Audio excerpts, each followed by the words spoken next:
لا إله لا إله ولا شيء.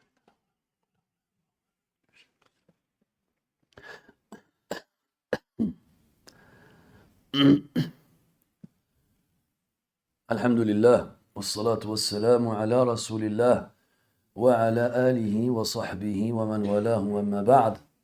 أيها الإخوة الكرام، نلتقي وإياكم في هذه الليلة المباركة، وليلتنا هذه هي 29 من شهر جمادى الأولى لعام 46 و400 وألف للهجرة، الموافقة ل30 من شهر نوفمبر لعام 24 و2000. كعادتنا في ليالي السبت ننشر المصحف بين أيدينا لتلاوة كلام ربنا ومدارسته فيما بيننا.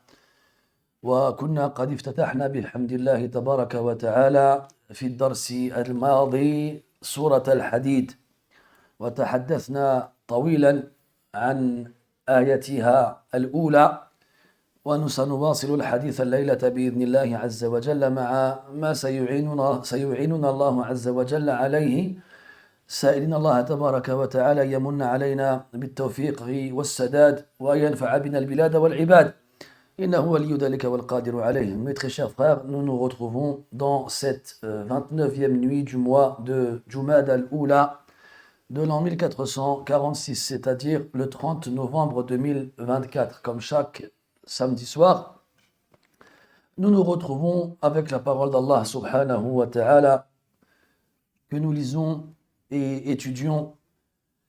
Et nous avons pu, alhamdulillah, lors de notre dernière rencontre, débuter la lecture d'un nouveau chapitre coranique qui est le 57e depuis le début du Coran et qui est intitulé Al-Hadid, le fer.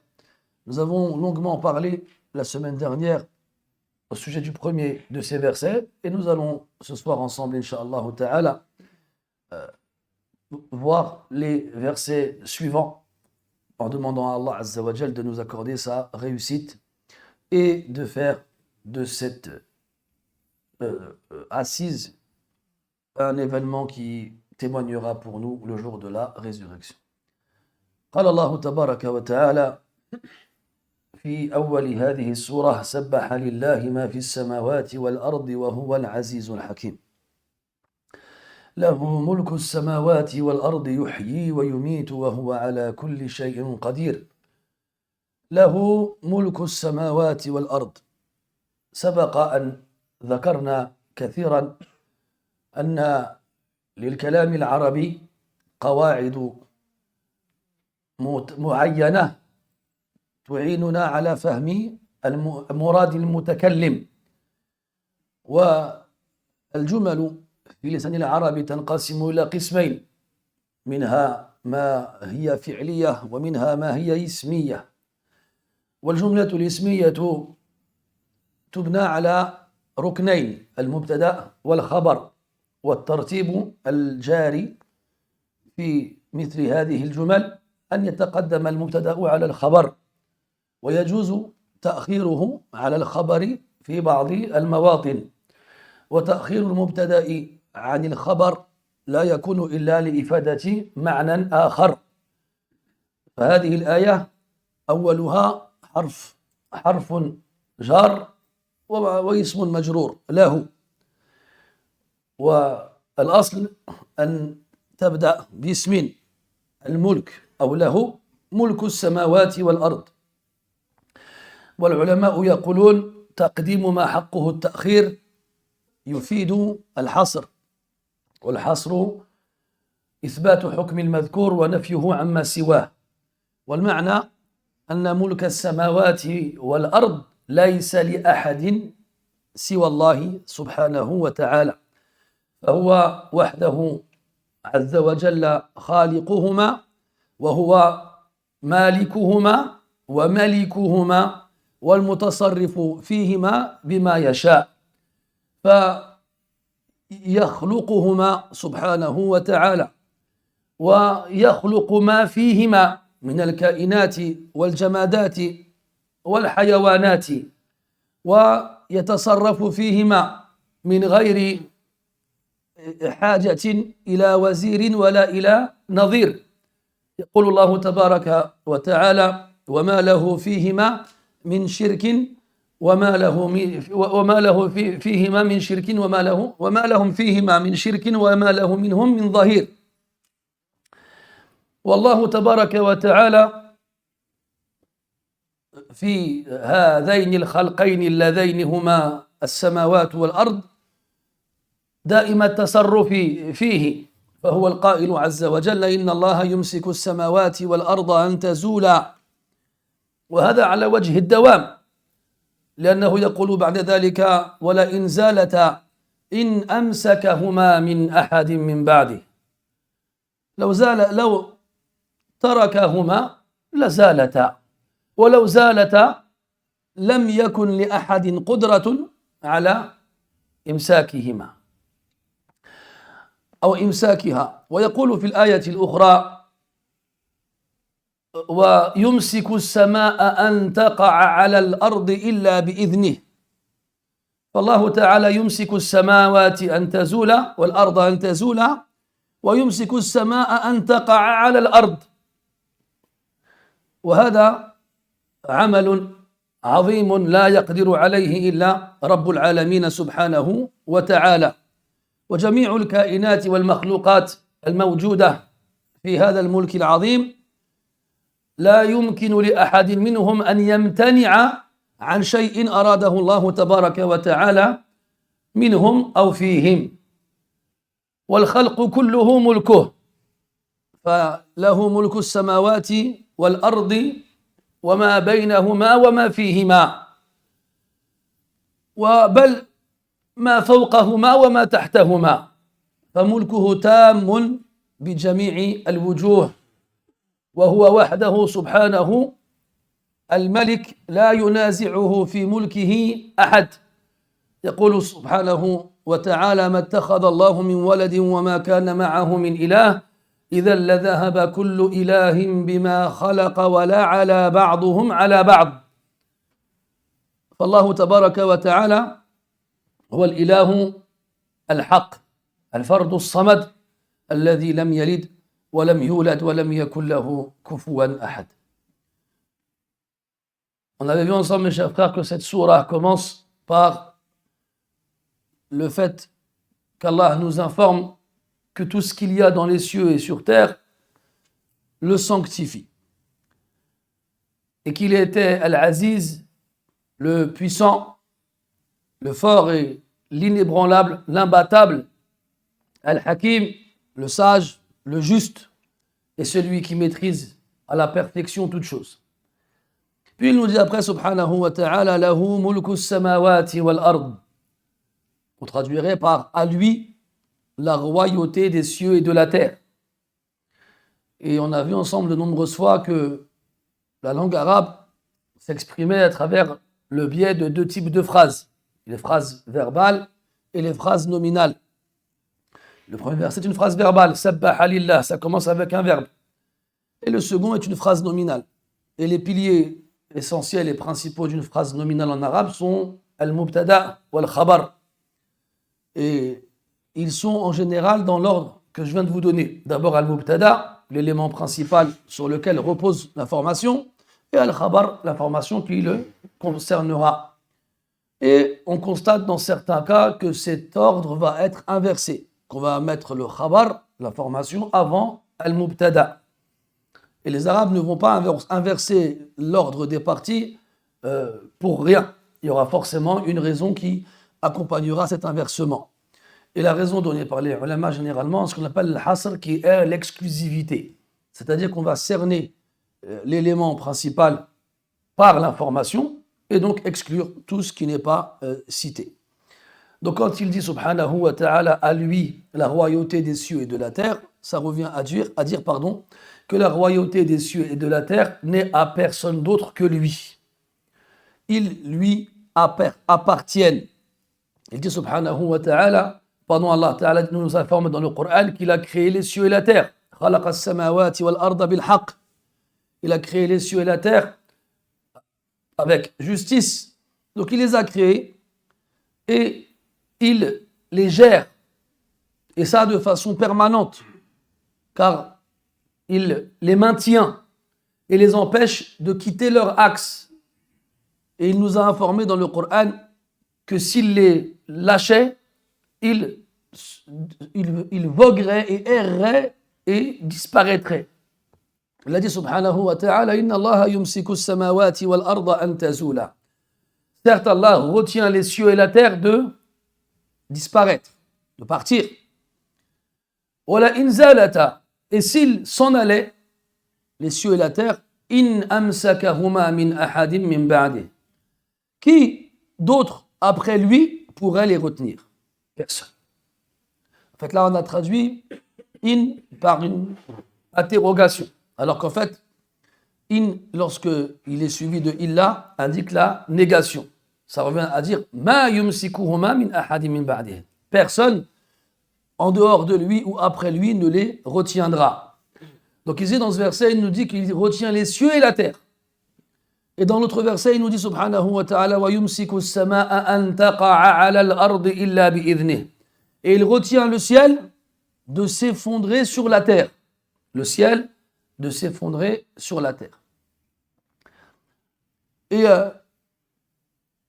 donc, ces versets nous font comprendre que ce pouvoir extraordinaire de retenir les cieux et la terre, et les terres, et pas seulement la terre, mais les 7 terres, sont dans le creux de la main d'Allah subhanahu wa ta'ala.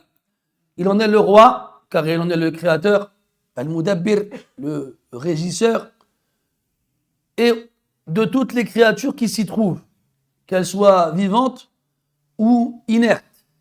Tout ce qui se trouve dans son royaume lui appartient. Et ils sont tous soumis à son pouvoir absolu. Et aucun d'entre eux ne peut en sortir. Et aucun d'entre eux ne peut se rebeller et refuser de faire ce qu'Allah Ta'ala a choisi pour lui. Et celui qui sait qu'il fait partie de ce royaume, dans un royaume on a 3 choses. On a le roi, on a le royaume et on a les sujets.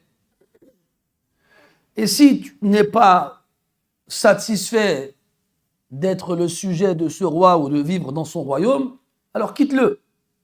Walakin, tu ne peux pas quitter le royaume d'Allah subhanahu wa ta'ala. Tu n'as pas d'autre choix que de te soumettre à ce pouvoir et à ce royaume. وهناك قصة جميلة يذكرها ابن قدامة المقدسي رحمه الله في كتابه التوابين أن رجلا جاء إلى إبراهيم بن أدهم رحمه الله فقال له يا أبا إسحاق إني مسرف على نفسي فأعرض علي ما يكون لها زاجرا ومستنقذا لقلبي. Donc je disais, on ne peut pas sortir de ce royaume, on ne peut pas le quitter, en chercher un autre. Et dans ce sens-là, il y a une jolie histoire qu'Ibn Qudama rapporte dans son livre Tawabin, les repentants. Comme quoi un homme est allé voir Ibrahim ibn Adham rahimahullah. Il lui a dit Aba Ishaq, j'excède, je vais trop loin vis-à-vis de ma personne dans les péchés. Je vais trop loin dans les péchés. Je me fais du tort à moi-même. Donne-moi des arguments qui lui permettront de se ranger. Dis-lui des choses qui lui feront arrêter cet excès. Et dis-moi des choses qui permettront à mon cœur d'être sauvé. فقال إبراهيم بن أدهم رحمه الله إن قبلت 5 خصال وقدرت عليها لم تضرك معصية ولم توبقك لذة. Il dit, je vais te proposer 5 choses. Si tu les acceptes et que tu es capable de les accomplir, alors aucun péché que tu feras ne te nuira. Et aucun désir que tu satisferas ne te perdra. قال الرجل هات ما عندك يا أبا إسحاق. Donne-moi ce que tu as. بسم الله. فقال أما الأولى فإذا أردت أن تعصي الله عز وجل فلا تأكل رزقه. فقال الرجل فمن أين آكل وكل ما في الأرض من رزقه. Il lui a dit, quant à la première chose, lorsque tu veux désobéir à Allah Azza wa Jal, alors ne mange plus de sa subsistance. L'homme s'étonne. Il dit, mais qu'est-ce que je vais manger alors? Alors que tout ce qu'il y a sur terre provient de sa subsistance. فقال إبراهيم يا هذا أفيحسن أن تأكل رزقه وتعصيه. Dans ces cas-là, est-ce qu'il est convenable de manger sa subsistance et de tomber dans sa désobéissance? فقال الرجل لا هات الثانية. قال وإذا أردت أن تعصيه فلا تسكن شيئا من بلاده. فقال الرجل هذه أعظم من الأولى يا إبراهيم إذا كان المشرق والمغرب وما بينهما له فأين أسكن؟ قال يا هذا أفيحسن أن تأكل رزقه وتسكن بلاده وتعصيه. L'homme lui dit, je ne peux pas m'abstenir de manger sa subsistance et ne pas lui désobéir. Quelle est la deuxième chose? Il lui dit, si tu veux désobéir à Allah Azza wa Jal, il lui dit, pardon, il lui dit, si tu sais cela, pourquoi alors tu le désobéis? L'autre dit, d'accord, j'ai compris. Donne-moi la deuxième. Il dit, si tu veux désobéir à Allah, alors n'habite plus dans son royaume. Et là, l'homme dit, celle-là est encore plus grave que la première. On sait bien que ce qu'il y a entre l'Orient et l'Occident n'appartient qu'à Allah subhanahu wa ta'ala. Où vais-je aller si je ne suis pas chez lui? Alors Ibrahim, il lui répond, est-ce convenable de consommer sa subsistance et de résider dans son royaume et de lui désobéir? L'homme dit là, non. هات الثالثة. Donne la troisième. فقال إذا أردت أن تعصيه وأنت تأكل رزقه وفي بلاده وتسكن في بلاده فانظر موضعا لا يراك فيه مبارزا فاعصه فيه. Il dit si jamais tu veux lui désobéir alors que tu consommes sa subsistance et que tu habites dans sa résidence, alors recherche un endroit dans lequel tu pourras te montrer sans qu'il ne te voie et désobéir lui. Et l'homme il répond, Subhanallah, ya Ibrahim, كيف هذا وهو مطلع على ما في السرائر. Il lui dit, comment cela est possible alors qu'il voit clairement ce qu'on cache au fond de nous? فقال إبراهيم يا هذا فيحسن أن تأكل رزقه وتسكن بلاده وتعصيه وهو يراك ما تجاهره به وهو يرى ما تجاهره به. Il dit dans ces cas-là, comment peux-tu lui désobéir?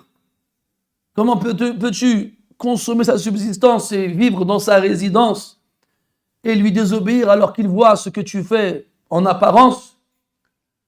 فقال الرجل لا أستطيع. هات الرابع. Il me l'a dit, je ne peux pas. Donne-moi la quatrième.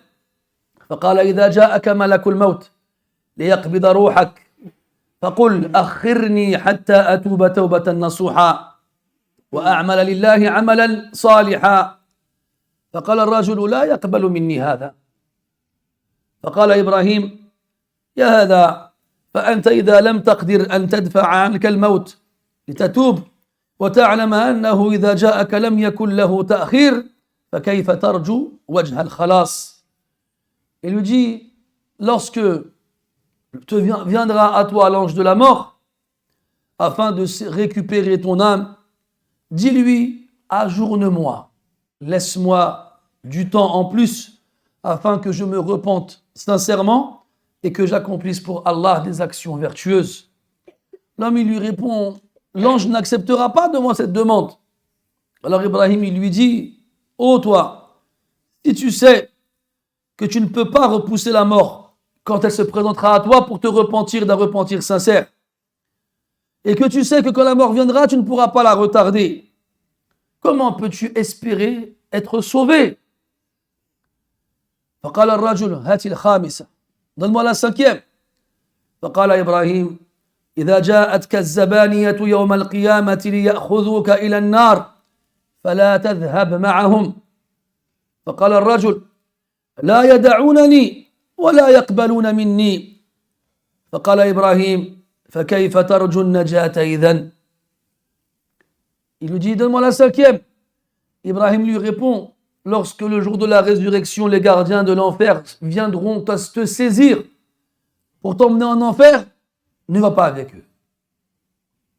L'homme il dit mais comment pourrais-je ne pas les suivre? Ils ne me laisseront pas. Ils n'accepteront pas que je reste derrière eux. Alors Ibrahim il lui dit dans ces cas-là comment peux-tu espérer être sauvé? فقال له الرجل يا إبراهيم حسبي أنا أستغفر الله وأتوب إليه ولزمه في العبادة بعد ذلك حتى فرق الموت بينهما. L'homme il a dit Ibrahim ça suffit, j'ai compris, je me repens à Allah et j'implore son pardon. Après celui qui raconte l'histoire il dit que cet homme-là n'a plus jamais quitté Ibrahim ibn Adham et l'a accompagné dans l'adoration jusqu'à ce que la mort les sépare. والمقصود أنك فرد من أفراد هذا الملك. Ce que tu dois retenir, c'est que tu es un habitant, des habitants de ce royaume. Un royaume auprès du roi, de son roi, tu es soumis. Et tu ne peux absolument pas lui échapper. Et comme il a ce royaume absolu, il a donc mérité d'être sanctifié. Il a dit subhanahu wa ta'ala tabaraka alladhi biyadihi al-mulku wa huwa ala kulli shay'in qadir. Que soit béni celui qui a dans sa main le royaume. Wa samma nafsahu bil malik wa bil malik wa bil malik. Et il s'est nommé lui-même le roi et le possesseur et le propriétaire.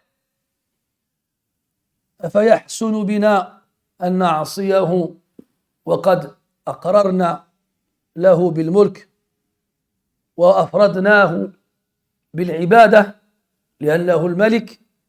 Est-ce que c'est donc convenable de notre part de lui désobéir alors qu'on a reconnu sa royauté et qu'on l'a accepté comme roi? ثم قال يحيي ويميت الذي بيده الحياة والموت فما من شيء يذب فيه أو تذب فيه الحياة إلا وقد جعلها الله تبارك وتعالى بين جنبيه وما من شيء يفارق الروح جسده إلا وقد قضى الله تبارك وتعالى عليه بذلك وذلك كل يوم منذ ما بدأ الله الخلق إلى أن يفرغ منه. والله تبارك وتعالى يقول كل يوم هو في شأن. وهذا فيه إشارة إلى منكري البعث والنشور الذي أقروا بأن الله تعالى هو الذي أحياهم وأنه سيميتهم لكنهم أبوا أن يقروا بأنه سيحييهم مرة أخرى بعد مماتهم. وما إعادة الخلق على الله بأصعب وأشد من أوله فالكل عند الله عز وجل هين ويسير وما ذلك على الله بعزيز وكان ذلك على الله يسيرا وكان الله على ذلك قديرا سبحانه وتعالى. وكذلك فيه إشارة إلى المؤمنين أنهم يوما من الأيام سيموتون كما أنهم أحياهم الله تبارك وتعالى في أول أمرهم. يقول سبحانه وتعالى وأنه هو أمات وأحيا ويقول عز وجل وما كان لنفس أن تموت إلا بإذن الله كتابا مؤجلا فما كان لنفس أن تفارق هذه الدنيا بأمرها. الله تبارك وتعالى كما قضى عليها بالحياة كذلك قضى عليها بالموت وذلك لأجل هو عنده معدود لا قدرة لأحد أن يقدمه أو أن يؤخره فإذا علم المؤمن ذلك وآمن به وصدق بذلك ما بقي له إلا أن يجتهد في الطاعة والعبادة اجتهادا بالغا وأن يستعد للموت وللقاء الله تبارك وتعالى يحيي ويميت وإذا علم ذلك المؤمن أيضا اطمأنت نفسه وانشرح صدره ولم يخف ولم يخشى من أحد سوى الله عز وجل والنبي صلى الله عليه وسلم يقول واعلم أن الأمة لو اجتمعت على أن ينفعوك بشيء لم ينفعوك إلا بشيء قد كتبه الله لك وإن اجتمعوا على أن يضروك بشيء لم يضروك إلا بشيء قد كتبه الله عليك وكان بعض الناس يتركون طاعة الله عز وجل مخافة الموت فأذاقهم الله تعالى الموت الذي يخافونه قال الله عز وجل ألم تر إلى الذين خرجوا من ديارهم وهم ألوف حذر الموت فقال لهم الله موتوا تبقى بعيدا عما أمرك الله به مخافة الموت وبقاؤك بعيدا عن ذلك لا ينجيك من الموت لأن الموت أمر محتوم لا بد منه كل نفس ذائقة الموت قل إن الموت الذي تفرون منه فإنه ملاقيكم لا بد قل أينما تكونوا يدرككم الموت ولو كنتم في بروج مشيدة هذا أمر لا بد منه لا بد منه فلماذا تقول أنا أخاف أن أذهب إلى مكة لأداء الحج ولماذا تقول أنا أخاف أن أؤدي الزكاة لأنني ربما سأصير بعد ذلك فقيرا ولماذا تقول أنا لا أذهب كذا ولا أفعل كذا دائما تعتذر بالخوف من الموت والموت لا بد منه فلا أن تموت فلا أن يدركك أجلك وأنت على طاعة الله خير لك من أن تبقى في بيتك ظانا أن الموت سيخطئك وتترك مع طاعة الله تبارك وتعالى ولا بد للموت أن يصيبك كما أصاب غيرك ممن هو خير منك أو ممن هو شر منك المقصود يحيي ويميت لا بد أن يبقى هذا في ذهنك دائما وبذلك يتجلى ذكاؤك وعقلك لأن النبي صلى الله عليه وسلم قال لما سئل عن أكيس الناس أي أعقلهم وأذكاهم وأفطنهم قال أكثرهم ذكرا للموت وأشدهم استعدادا له أولئك الأكياس ذهبوا بشرف الدنيا والآخرة. Puis Allah Ta'ala dit dans le même verset, après nous avoir informé que toute la création et les cieux et la terre et leur contenu et leurs habitants font partie des membres de ce royaume immense et absolu qui est celui d'Allah Azza wa Jal, il nous dit yuhyi wa yumit, celui qui fait vivre et celui qui fait mourir. Celui qui a dans sa main la vie et la mort. Dans Surat al-Mulk, il nous dit subhanahu wa ta'ala qu'il a créé la vie et la mort. Alladhi khalaqa al-mawta wal-hayata. Il a créé la mort et la vie. Et il nous fait vivre et il nous fait mourir. Et des fois dans le Coran, Allah il commence par la vie avant la mort, comme ici, yuhyi wa yumit. Et des fois, il commence par la mort avant la vie, comme dans le Mulk. Alladhi khalaqa al-mawta wal-hayata. كيف تكفرون بالله وكنتم أمواتا فأحياكم ثم يميتكم ثم يحييكم. Donc comment comprendre cette différence au niveau de l'ordre? La base, en fait, la mort, la définition de la mort, c'est quoi? C'est l'absence de vie. Quelqu'un de mort est quelqu'un qui n'a pas la vie.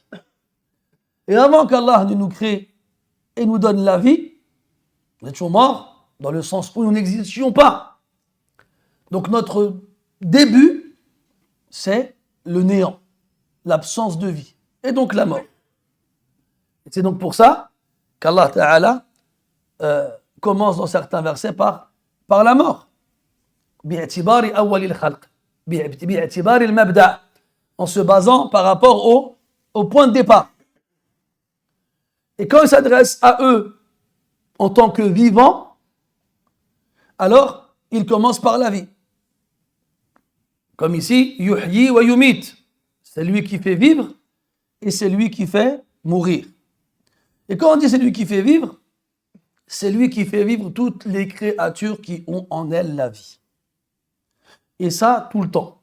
Donc compte à chaque seconde qui passe le nombre de créatures vivantes qui vivent, qui viennent au monde. Et pareil, compte à chaque seconde qui passe le nombre de créatures vivantes qui meurent. On ne parle pas seulement des êtres humains et des djinns. On parle de toutes les créatures vivantes, du plus petit puceron au plus grand des animaux, des mammifères ou bien des poissons. Toutes ces créatures-là, Allah il les fait vivre, Allah il les fait mourir tout le temps. Ça nous ramène au verset où Allah Ta'ala dit Kulla yawmin huwa fi sha'n. Chaque jour qui passe, Allah Ta'ala est dans une situation, une occupation. Allah Ta'ala, il donne la vie, il donne la mort à tout ce qui a la vie et à tout ce qui ne l'a plus. Tout le temps, tous les jours, à chaque instant, à chaque moment. On a dit tout à l'heure qu'il retient les cieux et la terre. Ça aussi, tout le temps et à chaque moment. Et aussi, il gère tout ce qui se passe dans la création, jusqu'aux éléments les plus insignifiants, ne serait-ce qu'une goutte d'eau qui tombe du ciel et arrive sur la terre. Tout ça, Allah Tabaraka wa Ta'ala le gère. Et en même temps, il voit ce qu'on fait, et il entend ce qu'on dit, et il sait ce qu'on cache dans nos poitrines. Et en même temps, il a des milliards et des milliards et des milliards et des milliards d'anges qui sont éparpillés dans chaque millimètre du ciel ou des cieux. Et il sait ce qu'ils font, pardon. Rien ne lui échappe. Subhanahu wa ta'ala. Donc quand tu sais, toi, qu'Allah tabaraka wa ta'ala, il donne la vie et il donne la mort de façon absolue, tu comprends alors que quand tu vois dans le Coran des versets qui nous font comprendre que autre que lui donne la vie ou la mort, c'est pas dans le même sens. On se souvient ce débat qu'il y a eu entre Ibrahim alayhi salam wa Namrud, quand il lui a dit Rabbi alladhi yuhyi wa yumit.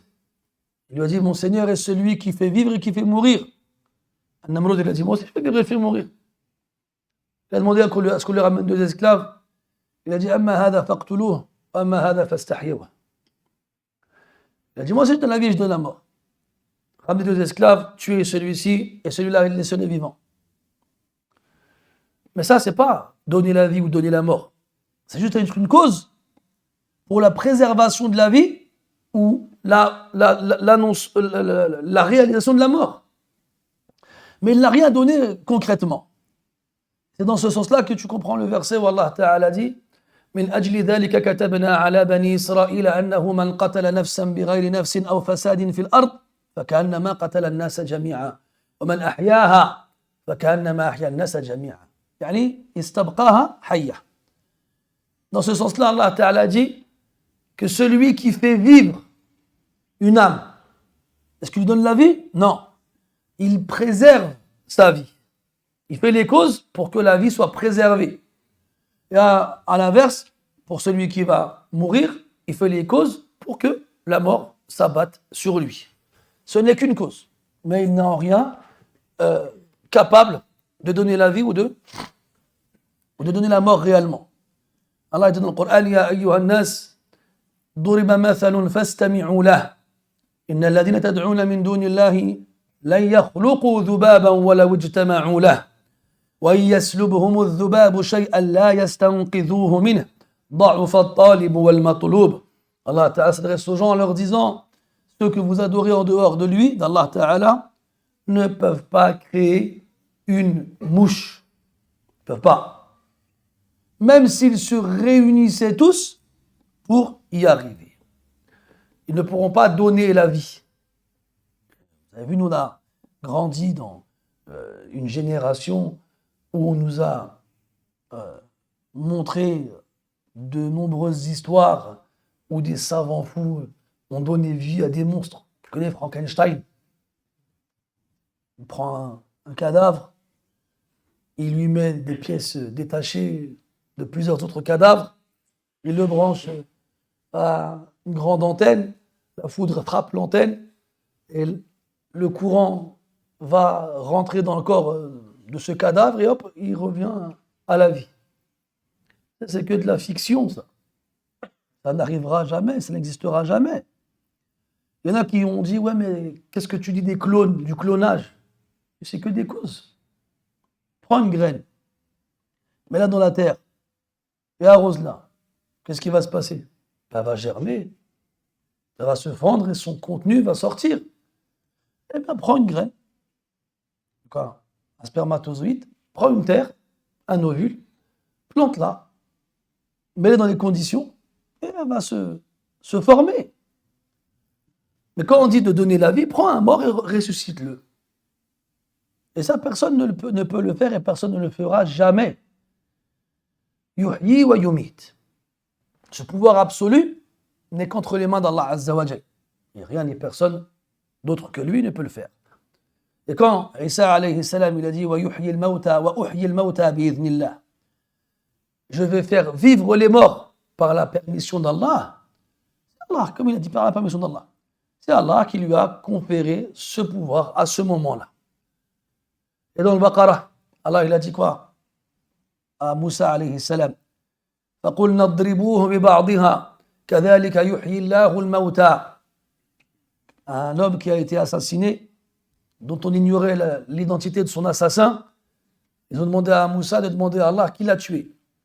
Alors Allah leur a demandé de sacrifier une vache. Ils n'ont pas compris, comment ça, une vache, c'est quoi le rapport avec l'assassin? أَتَتَّخِذُونَ هُزُوًا.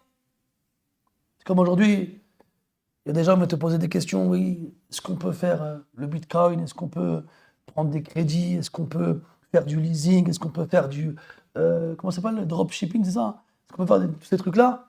Tu leur dis, va prendre les ablutions. Après, c'est quoi le rapport? Nous, on parle de faire de l'argent, on parle des ablutions. Ouais, ben justement, tu n'as pas compris le rapport. Ala kulli hal. Et donc, on revient à l'histoire. Il a dit فَقُلْنَا اضْرِبُوهُ بِبَعْضِهَا. Après, une fois la vache sacrifiée, Allah il a dit prenez une partie de la vache, sa jambe ou sa tête ou n'importe quoi, et frappez le corps du défunt avec. Et Allah il lui rend la vie. كَذَلِكَ يُحْيِي اللَّهُ الْمَوْتَى. Maintenant, c'est que tous on prend 20 vaches, on les coupe en morceaux, et on va frapper tous les morts qu'on trouve. Est-ce qu'ils vont se lever? Là. Ça, Allah, il prend des causes comme ça, juste pour te faire comprendre que c'est lui qui donne aux éléments le résultat. Même si l'élément, il n'a rien à voir avec le résultat. Frapper la mer avec un bâton, ça n'ouvre pas. Mais Allah, il a demandé à Moussa de frapper la mer avec un bâton, elle s'est ouverte. Secouer un palmier pour faire tomber les dattes, ça ne marche pas. Mais Allah, il a demandé à Mariam de le faire et les dattes, elles sont tombées. Et frapper un mort avec une vache, ça ne le ressuscite pas. Et pourtant, ça s'est passé avec le Banu Israël. Allahu musabbibul asbab. N'oublie jamais ça. Musabbibul asbab. Même si la cause pour toi elle est évidente. Il y a du feu, je mets de l'eau dessus, le feu il s'éteint. Cause à effet. C'est ça que les lois de la physique nous ont appris. Eh bien, ces lois-là, c'est Allah qui les a définies. Et si Allah ne veut pas que le feu s'éteigne, il ne s'éteindra pas. Ou si Allah il ne veut pas que le feu brûle, il ne brûlera pas. yuhyi wa yumit. Il fait vivre et il fait mourir. Et à travers cette information, il donne deux messages, ou plutôt plusieurs messages à deux groupes différents. Déjà, premièrement, il s'adresse à ceux qui ne croient pas en la résurrection. En sachant que ceux qui ne croient pas en la résurrection, à l'époque du prophète, ce sont des gens qui reconnaissent qu'Allah Ta'ala est le créateur et qui reconnaissent qu'Allah Tabaraka wa Ta'ala est celui qui donne la vie et celui qui donne la mort. Ils le savent. Et pourtant, regardez dans Surat Yunus, Allah Ta'ala dit قُلْ مَنْ يَرْزُقُكُم مِّنَ السَّمَاءِ وَالْأَرْضِ أَمَّنْ يَمْلِكُ السَّمْعَ وَالْأَبْصَارَ وَمَنْ يُخْرِجُ الْحَيَّ مِنَ الْمَيِّتِ ومن يخرج الميت من الحي ومن يدبر الأمر فسيقولون الله. Demande-leur, qui vous donne votre subsistance des cieux, du ciel, et qui possède l'ouïe et la vue de toute créature, et qui fait sortir le mort du vivant et le vivant du mort, et qui décide toutes choses, ils te répondront Allah. Ils ne niaient pas ces choses-là. Ils savaient qu'Allah les avait créés. Ils répondront Allah. Si tu leur demandes qui les a créés. Ils reconnaissent toutes ces choses-là. Mais le plus incohérent dans leur façon de voir les choses, c'est que quand on leur a dit qu'Allah les ressuscitera après leur mort, ils ont refusé d'y croire. Donc vous acceptez qu'Allah vous a créé. Oui, on accepte. Qu'Allah vous a donné la vie. Oui, on accepte. Qu'Allah va vous faire mourir. Oui, on accepte. Mais vous ne voulez pas accepter qu'il vous fera vivre par la suite. Non, ça, on n'accepte pas. Subhanallah. Il n'y a aucune logique dans cela. Et la logique, c'est que si vous reconnaissez qu'Allah Ta'ala vous a créé une première fois, vous ne devez pas refuser de croire qu'il vous rendra la vie une seconde fois. Parce que rendre la vie après l'avoir ôté n'est pas plus difficile pour Allah Ta'ala que de la donner au départ. Et rien n'est difficile pour Allah Subhanahu wa Ta'ala. Rien n'est difficile pour lui. Tout est facile pour lui.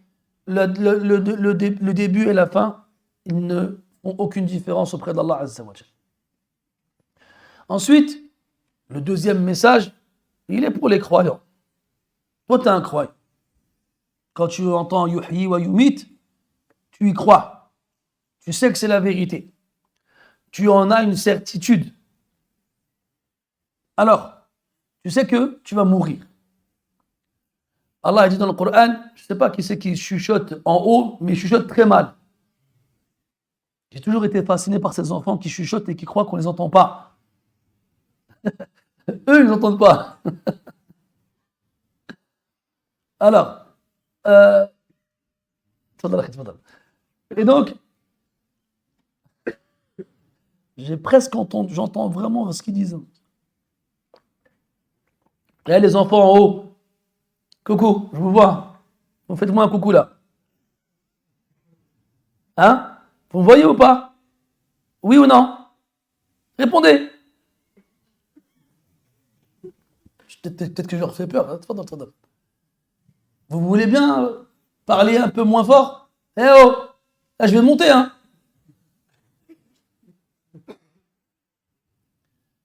Ou sinon, allez un peu plus de l'autre côté là-bas, si vous voulez parler ensemble. Allez de l'autre côté, au niveau des escaliers là-bas. Barakallahu fikum. Donc, Allah, il a dit, tu sais que tu vas mourir. Allah, il dit dans le Coran, dans de nombreux versets, qu'on va tous mourir. Toute la destination de tout être vivant est la mort. C'est la mort. Et il nous dit, subhanahu wa ta'ala, dans plein de versets, kullu nafsin dha'iqatul maut. Toute âme va goûter à la mort. Et il nous dit, subhanahu wa ta'ala aussi, que la mort que l'on fuit vient à notre rencontre. قل إن الموت الذي تفرون منه فإنه ملاقيكم. Et il nous dit, subhanahu wa ta'ala, إنما تكونوا يدرككم الموت ولو كنتم في بروج مشيدة. Où que vous soyez, la mort vous atteindra, et même si vous vous réfugiez dans un château surplombé, une muraille imprenable. Donc nous, on lit tous ces versets-là. Et aussi, on sait qu'après la mort, on sera ressuscité. Et on sait que la mort est déjà écrite. Sa date précise est déjà nommée, et qu'on va tous vers cette échéance, irrémédiablement. On ne peut pas la retarder ou l'avancer. Allah dit dans le Coran وَمَا كَانَ لِنَفْسٍ أَن تَمُوتَ إِلَّا بِإِذْنِ اللَّهِ كِتَابًا مُؤَجَّلًا. Il n'appartient à aucune âme de mourir, si ce n'est par la permission d'Allah, à une prescription déterminée. Kitaban mu'ajjala, un ajal, un délai que tu vas atteindre. Tu ne peux pas mourir si Allah il l'a pas écrit. Et ça, c'est une information importante pour toi qui crois en ça. Ça veut dire que tu n'as pas à craindre la mort, en fait. Parce que tu ne peux pas l'avancer ni la retarder. Et pourtant, la peur de la mort nous empêche de faire beaucoup de choses. Il y a beaucoup de gens qui se disent « si je fais ça, je vais mourir ». Ou bien peut-être qu'il va m'arriver quelque chose. Maintenant, il y a des gens, ils ont peur de prendre l'avion. Pourtant, l'avion, tout le monde le prend tous les jours. Bon, il arrive, effectivement, que Mayday, Mayday, et ça finit mal.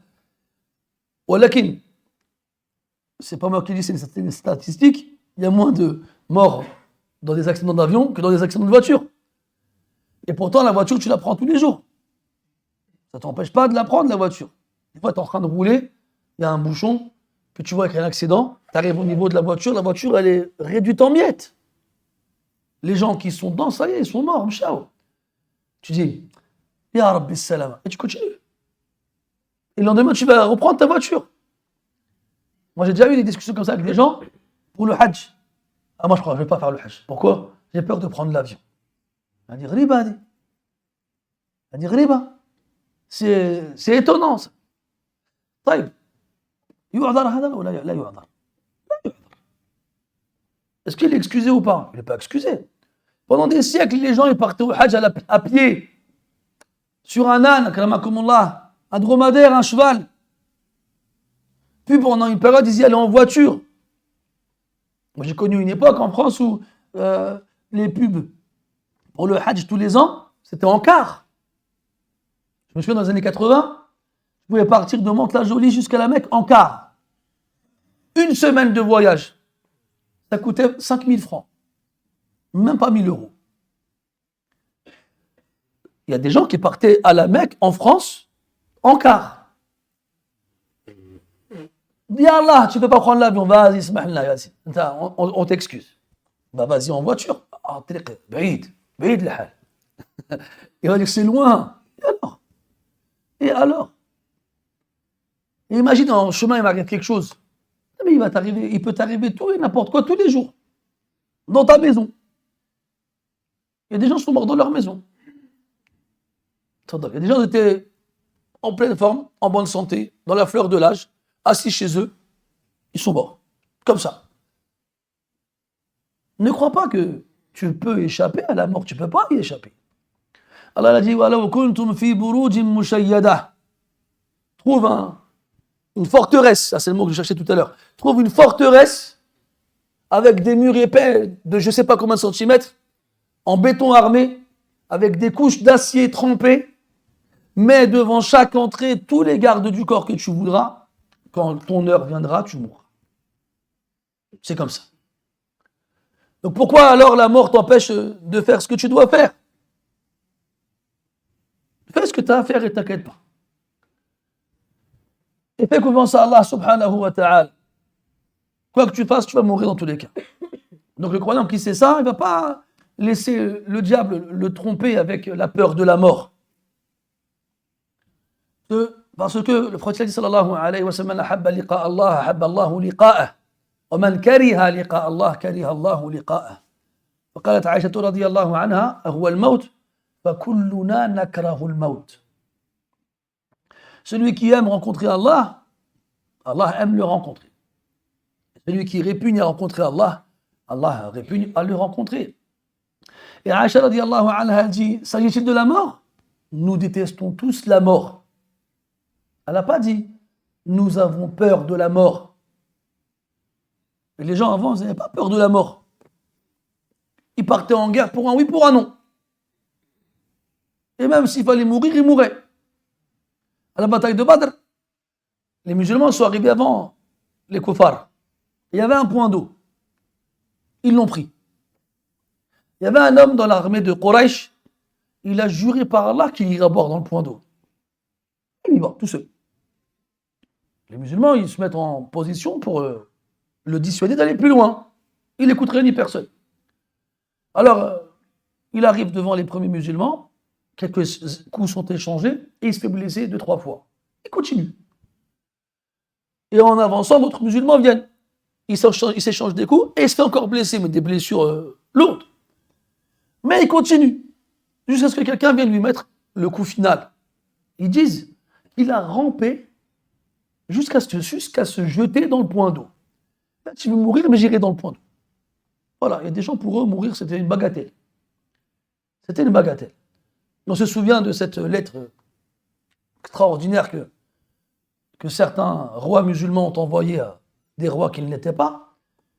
Il leur a dit, je vais t'envoyer une armée. لأبعثن إليك جيشا أولهم عندك وآخرهم عندي يحبون الموت كما تحبون الحياة. Je vais t'envoyer une armée. Le premier d'entre eux sera chez toi et le dernier sera encore chez moi. Ils aiment la mort comme vous aimez la vie. Ils aiment la mort comme vous aimez la vie. Dans les nombreuses histoires des batailles livrées par le prophète et ses compagnons radiyallahu anhum, on a vu des compagnons radiyallahu anhum se jeter dans la bataille. Il y en a même qui allaient avec leurs chevaux jusqu'au centre du champ de bataille, ils en descendaient et ils tuaient leur cheval, tuaient leurs chevaux. Comme ça, ils savent qu'il n'y a pas moyen de sortir. Il y a des compagnons qui étaient dehors pour mourir sur le champ de bataille. C'est ça qui rendait perplexes les autres. Ils ont beau être courageux, braves et vaillants comme ils le veulent, devant la mort, ils sont des simples êtres humains. Mais le croyant, il surpasse ce qui fait peur aux êtres humains. Parce que la certitude qu'il a dans le fait qu'Allah le ressuscitera après cette mort-là, elle est plus forte que la peur naturelle qu'il a de mourir. Donc la mort ne doit pas être un obstacle entre toi et l'obéissance d'Allah Azza wa Jal. Et n'aie pas peur. N'aie pas peur, tu vas mourir dans tous les cas. Tu vas mourir. Et si on prenait la wasiya du prophète alayhi salatu wassalam qu'il a faite à Abdullah ibn Omar, Kul fi dunya ka'annaka gharibun aw abiru sabil. Toi ici-bas comme si tu étais un étranger ou quelqu'un de passage, et fais comme il disait Abdullah ibn Omar, إذا أصبحت فلا تنتظر المساء وإذا أمسيت فلا تنتظر الصباح. Quand tu te lèves le matin, n'attends pas le soir. Et quand tu te lèves le soir, n'attends pas le matin.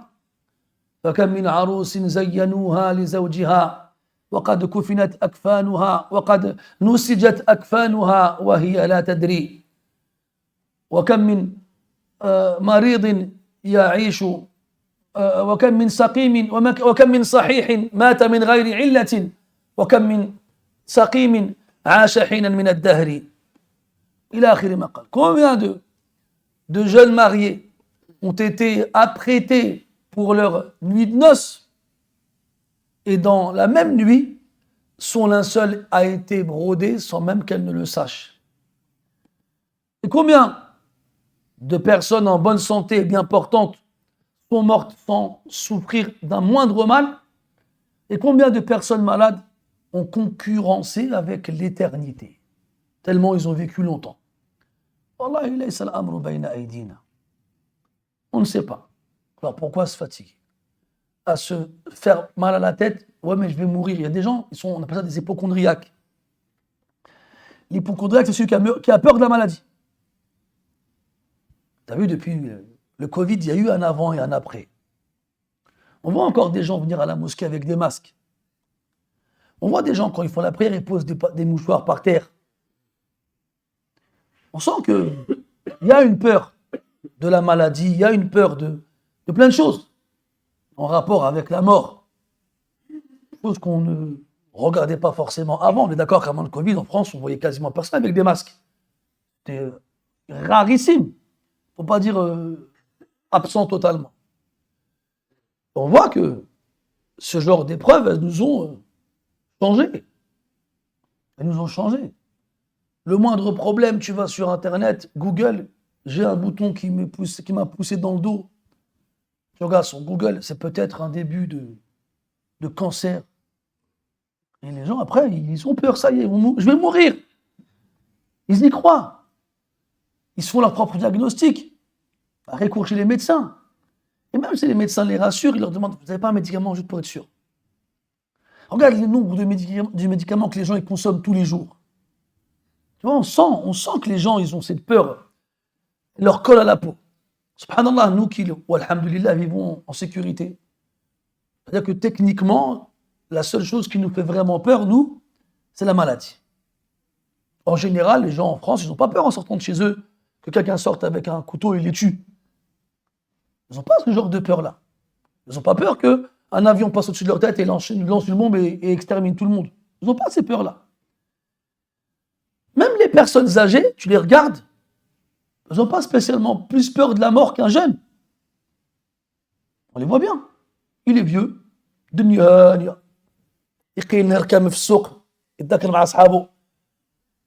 Tu le vois, il est vieux, il est à la retraite, il a du temps, machallah, le rester à la mosquée avec Sibha et le Mus'haf et faire des nawafil. Il va au marché, il boit un café, ça va, tu vas bien toute la journée. Il parle du tiercé, il parle du foot, il parle du bled, tous les jours. تقول ما يموتش هذا تقول. On ne va pas mourir, on dit. يا عمي يا خالي أنت في آخر حياتك. T'es à la fin de ta vie, t'es vieux, ça y est, خلاص. وأما أنذرك الشيب وما في نصحه ريب.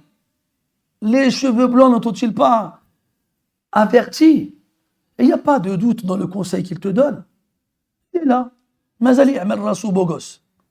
Avant de sortir, il met sa chemise comme ça. Il fait attention aux quelques cheveux qui lui restent. C'est ben là que je vais arriver à cacher la calvitie. C'est mort, hein, t'as une tête comme ça, c'est bon, on voit que ça. Il est là comme ça. Il fait le beau gosse, il se rase, il fait un bouc. T'as 70 ans. Non. Il veut absolument jusqu'au bout. Mlih. Zin. Subhanallah. Normalement, tu viens à la mosquée, tu t'assois au premier rang, tu prends le mushaf, tu pries, tu fais des du'as, tu demandes à Allah, il te fasse mourir comme ça. Non. Même les vieux, ils ne te font pas penser à la mort. Mais avant, chez les musulmans, tu allais à la mosquée, il y avait toujours des gens comme ça. Il y avait quelqu'un, il était au premier rang, il était au premier rang, il ne le quittait pas. Nafila, tasbih, qiraat al-Qur'an, du'a. Tu le regardais comme ça, tu dis, ah, masha'Allah. تصغر نفسك بين أمامه. Quand tu vois quelqu'un comme ça, tu arrives, tu dis, ah ouais, je suis muqassir, moi. Je suis négligent dans ma ibada. Et ça te permet de te remettre en question. Mais aujourd'hui, billah alaykoum, quand on arrive à la mosquée, qu'est-ce qu'on voit? On voit des gens, ils viennent, rak'atayn, ils s'assoient, puis ils attendent la prière. La prière, elle est finie. Qu'est-ce qu'on voit? Des gens partir.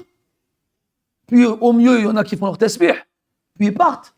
Et au mieux, il y a ceux qui font son tasbih, c'est la rak'atayn, et ils partent. N'attends pas longtemps après la prière pour que la mosquée soit quasiment vide. Et non. Donc et quand il y a des maladies, là les gens ils ont peur. Ils se soucient.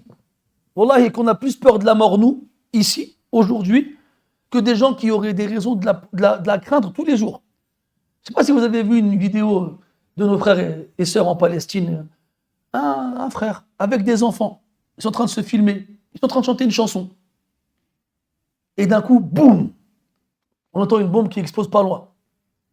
Donc, je vois les enfants, ils ont peur. C'était en train de chanter un nachid sur le prophète sallallahu alayhi wa sallam. Et le papa ou le grand, le mouhim qui est avec eux, il leur dit, allez, reprends. Ils se sont mis à chanter. Ils se sont mis à chanter.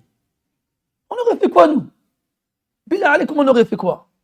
Pourtant, ils disent la ilaha illallah comme nous. Ils disent Allahu Akbar comme nous. Mais pourquoi ils réagissent comme ça? Et pourquoi nous, on peut être sûr qu'ils ne réagiraient pas comme ça? T'as vu cette vidéo, je crois que c'était en Indonésie, un pays comme ça, où il y a eu un tremblement de terre pendant la prière. L'imam, il est parti, il n'est pas parti. Il est resté. Il y a des gens qui sont partis, mais la plupart, ils sont restés. On avait vu un cheikh en Algérie aussi, c'était comme ça une vidéo, vous l'avez sûrement vu. Un cheikh en Algérie, il faisait un dars, il y a eu un tremblement de terre. Là, les gens ont commencé à khaf, ils ont dit, sabbihu. Le rat, restez, faites le tasbih. Dis Allahumma, vous mourrez à la mosquée, ou vous mourrez dehors. C'est quoi le mieux?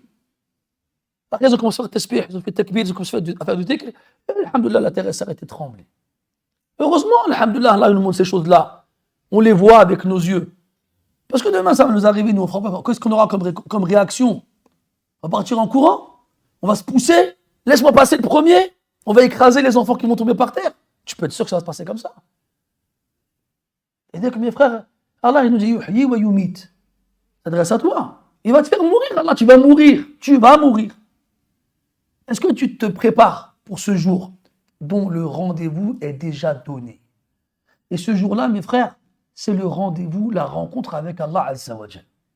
Et celui qui aime rencontrer Allah, Allah il aime le rencontrer. Et si tu veux pas, t'aimes pas rencontrer Allah, Allah il va te rencontrer aussi. Donc si tu fais des bonnes actions, et que tu en fais ton quotidien, alors yaghibu ala dhanni anna Allah sayumituka wa anta ala khayr.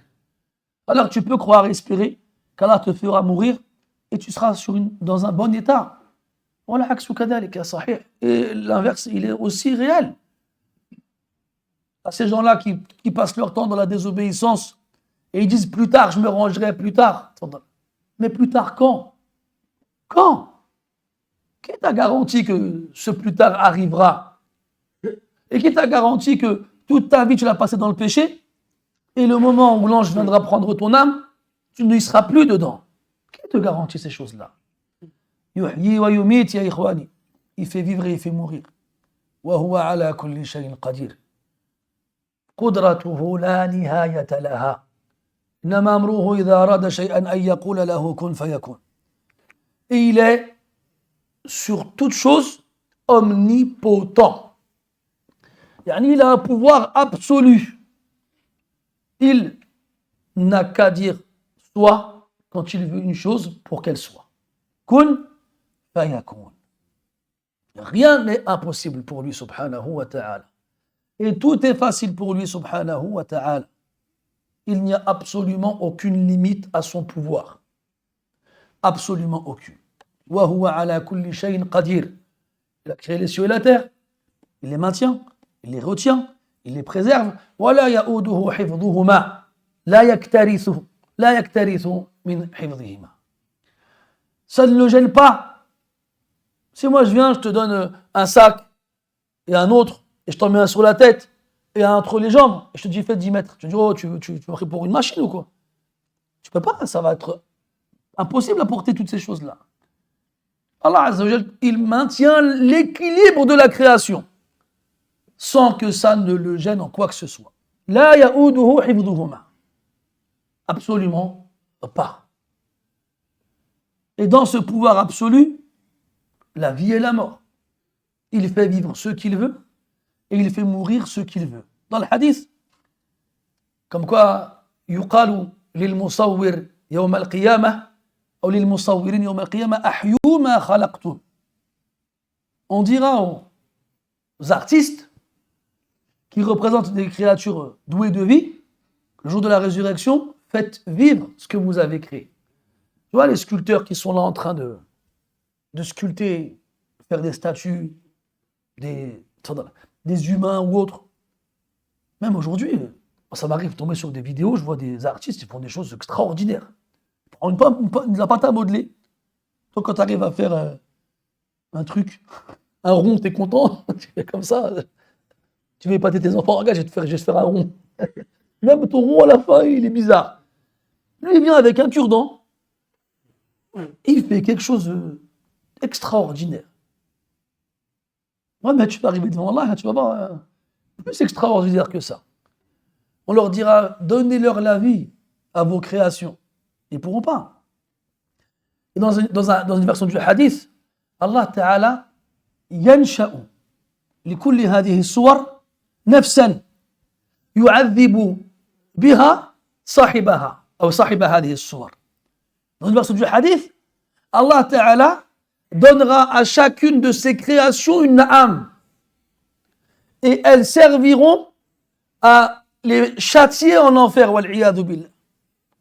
Tous ces artistes qui passent leur temps à dessiner des créatures ou à les sculpter ou à faire je ne sais quoi d'autre, le jour de la résurrection, Allah il donnera une âme à chacune de ces créations-là qui les châtieront en enfer. Wal'iyadu billah. Donc le pouvoir de donner la vie qu'Allah possède, il dépasse même notre entendement. Il y a un hadith où il y a un homme qui va voir le prophète, salam, et lui dit, c'est toi qui dis que tu es un prophète? Il dit oui. C'est prouve-moi que tu es un prophète. Il lui dit, tu vois l'arbre là-bas?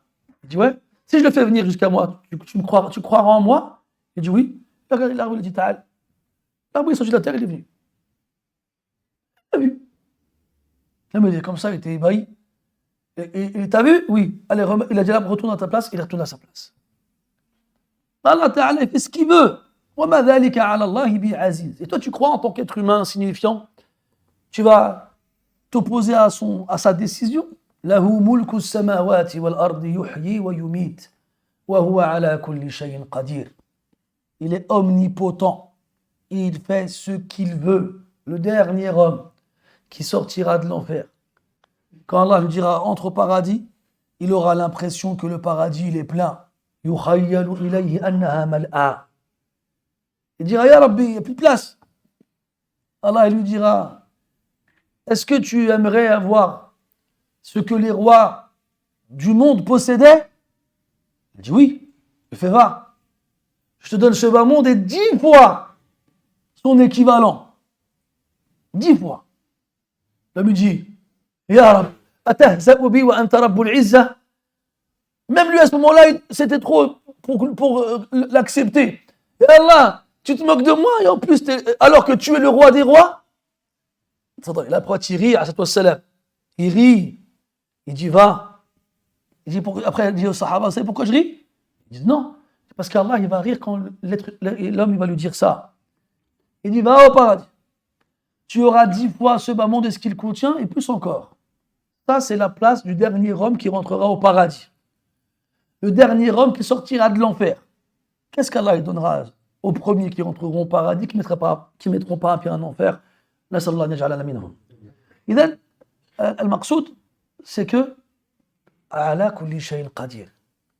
Donc si Allah Ta'ala, il a transformé la pierre en or et il a fait marcher des gens sur l'eau et il a rendu le feu frais, tu crois qu'il ne peut pas te sauver quand tu es attaqué? Tu crois qu'il ne peut pas dissiper tes soucis? Tu crois qu'il ne peut pas rassurer tes peurs? Tu crois qu'il ne peut pas se soulager quand tu es inquiet? Demande-lui. Demande-lui tout. Parce que rien n'est trop grand pour lui. Absolument rien. Il fait vivre et il fait mourir. Et c'est le vivant qui ne meurt pas. Et place ta confiance dans le vivant qui ne meurt pas. Il ne meurt pas. Il a une vie complète et parfaite et totale. Et son pouvoir n'a pas de limite.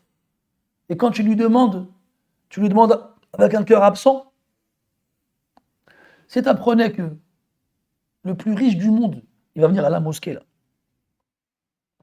tu n'essaierais pas de prier à côté de lui? Et ensuite tu pries des doigts à voix haute. Tu dis, Ya Rabbi, ma voiture elle est fatiguée. Envoie-moi quelqu'un pour m'en acheter une autre. Ya Rabbi, à la maison, il n'y a plus de place. Envoie-moi quelqu'un pour m'en donner une autre. Tu dis, bah là, qui va m'entendre. Min bab iyaki wa a'ni wa asma'i ya jara ala kulli hal. Quelqu'un, il vient, imagine le plus riche du monde, il vient là, il ouvre la porte là tout de suite. Il dit, vous tous là, demandez-moi ce que vous voulez, je vous le donne. Est-ce qu'on va dire non, c'est bon? Ah, peut-être c'est lui, peut-être là. Ah, il a eu peur, il est reparti. Il a ouvert la porte. Il a dit, non, c'est pas. Ala kulli hal. Imagine, tu sais pas. Et donc, il vient, il dit, vous tous, demandez-moi ce que vous voulez. Je vous l'achète. Chacun me demande une chose, je lui donne. Qu'est-ce qu'on va demander? Un hélicoptère? Moi, je demanderai un hélicoptère pour plus faire les bouchons dans la 3, là. J'en peux plus, c'est cette route-là. À la kulli hal, on va pas hésiter. Parce que c'est cohérent. Il vient, il est le plus riche du monde, il distribue les millions comme toi tu distribues des centimes. Tu vas pas te dire, peut-être qu'il va me dire non. Il va te donner tout ce qu'il veut, tout ce que tu veux. Rabbul Alamin, pas le plus riche du monde, c'est le plus riche des riches.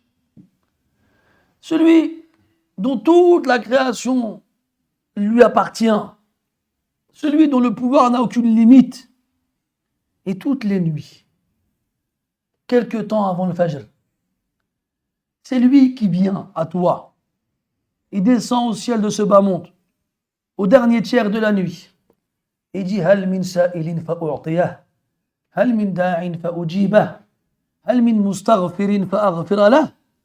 T'appelles? Est-ce que quelqu'un m'appelle que je lui réponde? Est-ce que quelqu'un me demande que je lui donne? Est-ce que quelqu'un implore mon pardon que je lui pardonne? Toi, tu fais quoi? Tu dors. Tu dors. Et quand je travaille avant le shourouk, tu es content. Ah, aujourd'hui, j'ai fait le vizar à l'heure. Tu es content. Donc, si le plus riche du monde, il vient, en plus, il te prévient. Je viendrai au Blanc-Minil le 29, on est 30, le 29 novembre, on est 30. Et quelle heure? À 19h. Tu crois qu'il y aura quelqu'un à la mosquée? Il y aura quelqu'un à la mosquée, bien sûr. Voilà qui. Il y aura quelqu'un dans les rues, à Blanc-Minil, il n'y aura plus personne dans toute la France. Ils seront tous là où on leur a dit qu'ils seraient. Rabbul Alamin, il t'a dit, je viens toutes les nuits. Je descends au ciel de ce bas monde. Et j'attends que tu me demandes pour te donner. Et t'es pas à où on est. Et après, tu t'étonnes quand tu es vraiment dans le besoin et que tu as demandé à tout le monde et que personne t'a répondu, alors tu te lèves tes mains, tu te dis Ya Rabbi nsurni. Tu t'étonnes après que Allah ne te réponde pas. Allah il a dit dans le hadith aslam, Ta'arraf ila Allah fi al-rakha, ya'rifka fi al-shidda. Il a dit, fais-toi connaître auprès d'Allah dans l'aisance, quand tout va bien, il te reconnaîtra quand tout ira mal. Et toi, tu connais Allah que quand tout va mal. Quand tout va bien, ça va. Il n'y a pas de problème. Et c'est ça la grosse erreur qu'on fait tous, mes frères. C'est pas que ces versets, dans leur, entre guillemets, leur simplicité, ils sont simples à comprendre. Tu prends un musulman qui a un minimum de notions en arabe, il les comprendra. سبح لله ما في السماوات والأرض وهو العزيز الحكيم له ملك السماوات والأرض يحيي ويميت وهو على كل شيء قدير. Tu prends un musulman qui a un peu de notion en arabe, il va comprendre le sens voulu. ولكن أين الثمرة? Où il est le fruit de cette compréhension? Parce que si notre intérêt à nous, c'est juste d'apprendre le Coran par cœur, le réciter avec une belle voix et le comprendre juste en surface, et qu'après il n'y a rien, il ne change pas ton quotidien, il ne change pas ta relation avec Allah subhanahu wa ta'ala, سيكون هذا القرآن حجة عليك. Ce Coran, il sera un argument contre toi. ثم قال عز وجل هو الأول والآخر والظاهر والباطن وهو بكل شيء عليم. تفضل. لم يزل الله عز وجل يعرفك على نفسه لأجل أن تزداد به علما وأن تكون به أعرف حتى تكون منه أخوف، لأنه من كان بالله أعرف كان منه أخوف. فأخبرك الله عز وجل أنه الأول السابق لكل شيء، أول بلا ابتداء، أول قبل كل شيء، وهو كذلك الآخر، آخر بعد كل شيء، لا شيء بعده، آخر لا يلحقه فناء، باق سبحانه وتعالى، له ميراث السماوات والأرض. وقال سبحانه والظاهر، والظاهر له معنيان.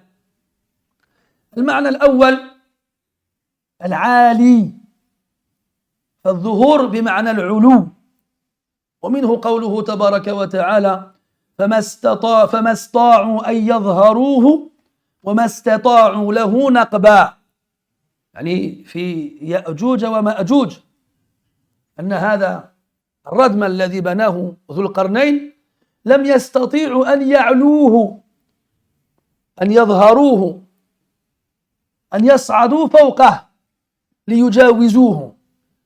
فقوله يظهروه أي يعلوه. فالظاهر بمعنى العالي،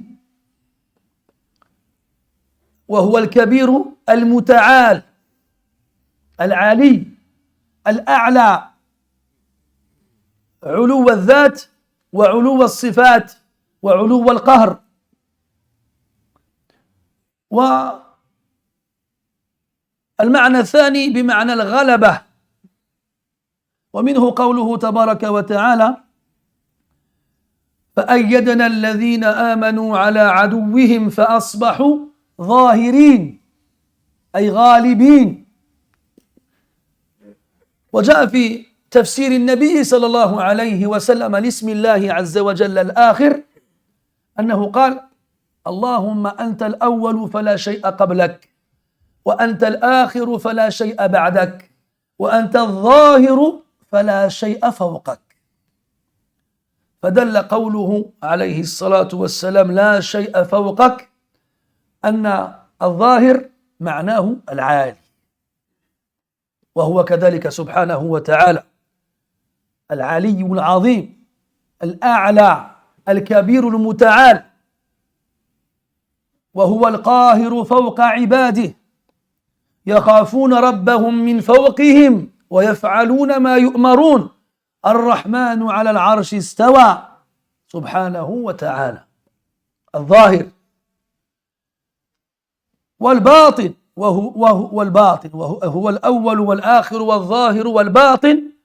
قالوا الباطن بمعنى القريب، وبمعنى الذي احتجب دون الأبصار، فلا تراه في الدنيا العيون ولا تحيط به الظنون، فلا تراه في الدنيا العيون. قال الله عز وجل: لا تدركه الأبصار، تفضل أخي، وهو يدرك الأبصار. قال: وهو الباطن، وأنت الباطن فلا شيء دونك، أي أقرب منك. فالله عز وجل علي في دنوه، قريب في علوه. وقد أشار ابن القيم رحمه الله تعالى إلى معنى لطيف في هذه الآية بسبب وجود حرف العطف بين الأسماء، لأنك تلاحظ أن ورود أسماء الله عز وجل في القرآن يأتي غالبا بدون فاصل. وأحسن مثال يضرب آخر سورة الحشر: هو الله الذي لا إله إلا هو الملك القدوس السلام المؤمن، إلى آخر الآيات بدون فاصل بحرف العطف. وهنا يقول الأول والآخر والظاهر والباطن بحرف العطف. فقال ابن القيم رحمه الله أن الأسماء إذا وردت من غير انفصال كانت معانيها متقاربة، وكان بينهما أو بينها تناسب.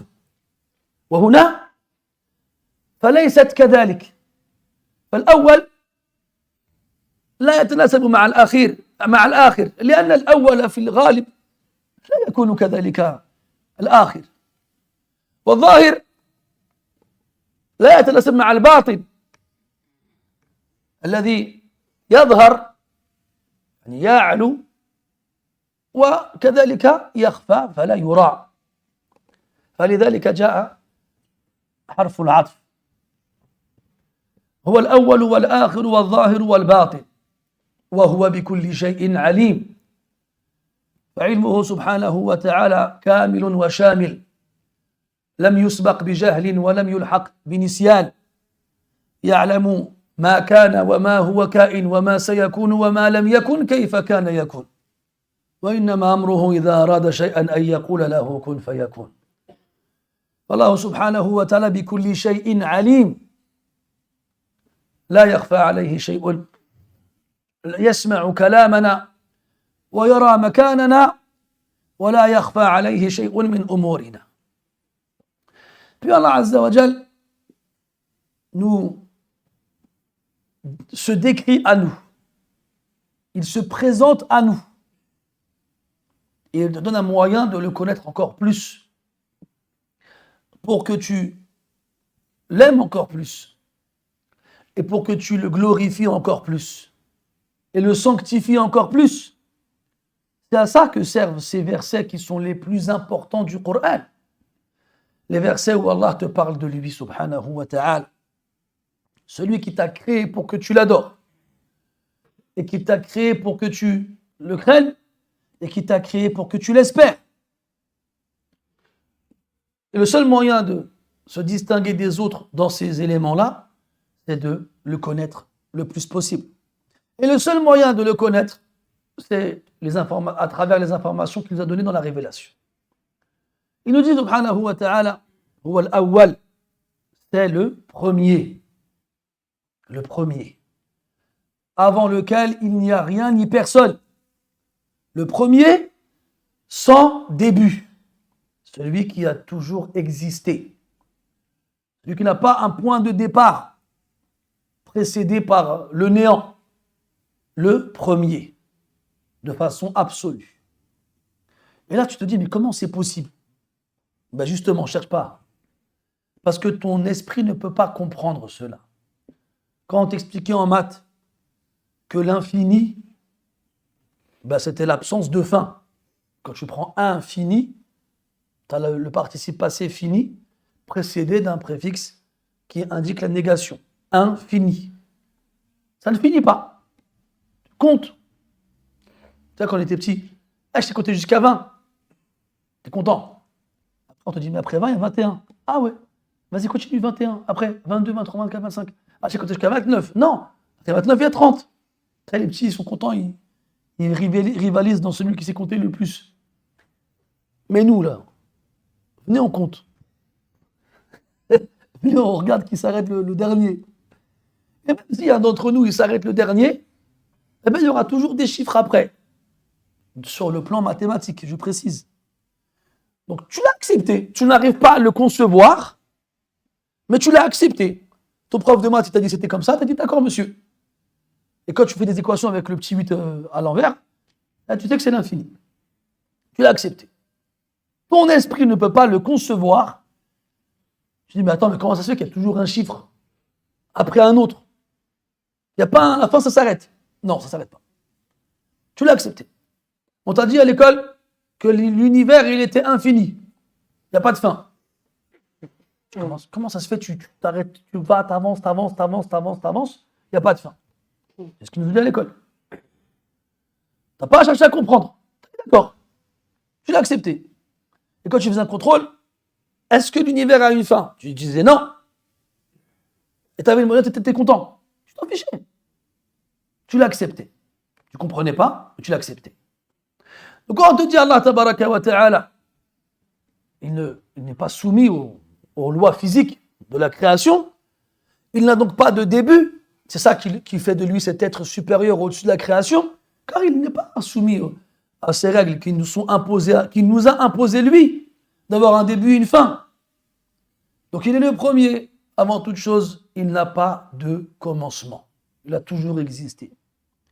Et il est le dernier, après toute chose, qui subsistera et qui ne disparaîtra jamais. Son existence, elle est absolue et totale. Elle n'est pas précédée par le néant et ne sera pas suivie par la mort. Al-hayyu alladhi la yamut. Hayatan kamilatan lam tusbaq bi'adamin wa lam tulhaq bifana. Le vivant par excellence d'une vie totale et absolue qui n'a pas été précédée par le néant et qui ne sera pas suivi par la mort. Il ne meurt pas, subhanahu wa ta'ala. Pourquoi? Parce que la mort, il l'a créée. C'est lui qui l'a créée. C'est lui. C'est peut-être le milliardaire, non? Non, c'est pas lui.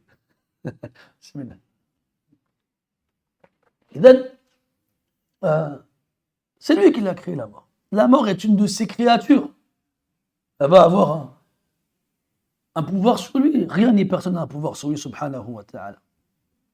Et comme ça l'est pour la base, ça l'est pour l'opposé de cette base-là. Donc si il est le premier avant lequel il n'y a rien ni personne et qui n'a pas de commencement, il est le dernier après lequel il n'y a rien ni personne